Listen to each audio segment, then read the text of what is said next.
বন্ধুরা আমার সাথে চলে এসো ছোট্ট রান্নাঘরে। বাঁধাকপির পকোড়া কিভাবে তৈরি করি। বাঁধাকপি, ফুলকপি কুচোনো।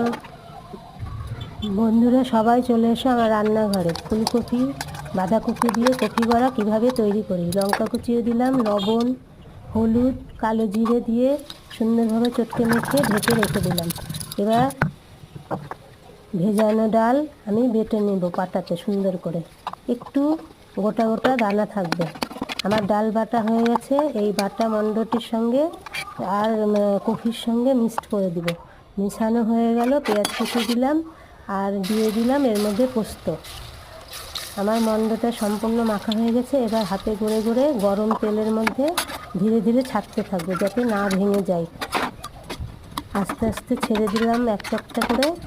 এবার উল্টে পাল্টে ভাজতে থাকবো। হালকা সোনালি হলে এপিঠ থেকে ওপিঠে উল্টে দিব। বড়া আমার কমপ্লিট ভাজা, মুচমুচেও হয়েছে বেশ।